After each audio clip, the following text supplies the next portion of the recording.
let it be Toastmaster events or among friends, there's a couple of words that are always used when I'm introduced. The software engineer, the computer guy, who to call if you have a problem in your laptop, the IT fellow. Those are the words that are used when I am introduced every single time, with the exception when my closest friends introduce. They introduce me anything but as a software engineer. Now, I don't mind being called a software engineer, but aren't we all more than that? Contest master, dear Toastmasters, do you love being just defined by your profession? Teacher, accountant, trader, entrepreneur, businessman. Are these labels the only things you want to stick when somebody calls upon you, somebody introduces you to another person? For me, this has become a bit of an issue now. Could be because I'm more than that now, midlife crisis, all that. However, I don't mind being a software engineer. And let me tell you this story. When I was quite young, I was introduced to this author called Arthur C. Clarke, who writes the most brilliant of science fiction novels. So from a very young age, I was very interested in science and technology and whatnot. 1996, my father brought home a PC for his MBA work, but it ended up being in my room. However, don't worry, I didn't still start, I wasn't even thinking of software engineering yet. Just like all of the kids that you might have at home. I was playing games on it. I was just, reading up Encarta. Encarta? Anybody knows what Encarta is? Right. Whoever's too young to know what Encarta is, it is the Wikipedia of my day. Right? So those are the things that I was doing. But in the meantime, I should let you know I'm a ferocious reader.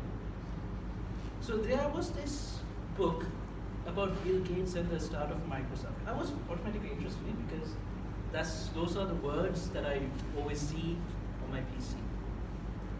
Now it was a normal read, but there was this one single line that caught me.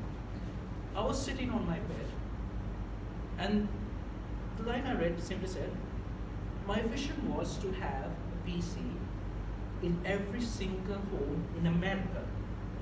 And there I was, looking across my room to the desk where there was a PC running Windows 95. That single line, and then just realizing there's actually a PC halfway across the world from America. And it's not just in my home, but it's also in my friend's home. That sudden realization of this man's vision, and then seeing it accomplished exactly in front of my eyes, was a very powerful moment for me. Now you might think that would be enough to get this guy to do software engineering. Impossible. I was profoundly moved by that one. So I wanted to know how much of the effort it was to really build a software. So I just started on it. I started on building software to solve my problems. Okay, I don't know if you guys have used Windows 95, but it did not have a good software to handle contacts.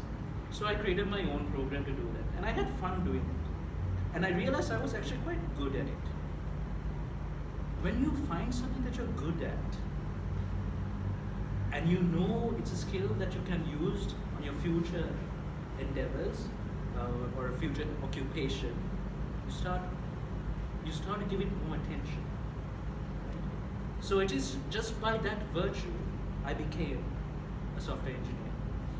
But here's the thing, since I became a software engineer, even my small battles have been to improve myself as in that field. I've been always trying to figure out what skill sets I need to learn in order to go to the next level. So even if at that moment anybody introduced me as a software engineer, I felt nice because I felt like I was accomplishing something, and this is where I wanted to be. Now 30, as I mentioned, is a funny age. I don't know about you all, but for me it was a funny age. Because when I felt 30 and everybody was just talking to me about being a software engineer, I felt, hold on, I'm not just a software engineer, am I? Now listen up. I believe I have very good taste in music, and I make playlists to other people who do good, who actually enjoy it. And if I go on a trip, I'm also known as the chill king. Because if you guys are out on the ocean, like you guys were some weeks back, I'll be the guy on the beach sipping wine. While you guys on the pool are playing water polo, I'm the guy who's in the water, on the pool, sipping wine. If we go up hiking and we reach the top of a mountain, I'm the guy who there enjoys the view and still sipping wine. But this is exactly what I wanted to point out, because now, for us, many of the people, like, I don't know, all these visionaries and gurus who tell you how to succeed in life. They always tell you there's a hard climb up the mountain, and once you reach that mountain, you look back at what you have done. It doesn't really matter to me. I don't care if I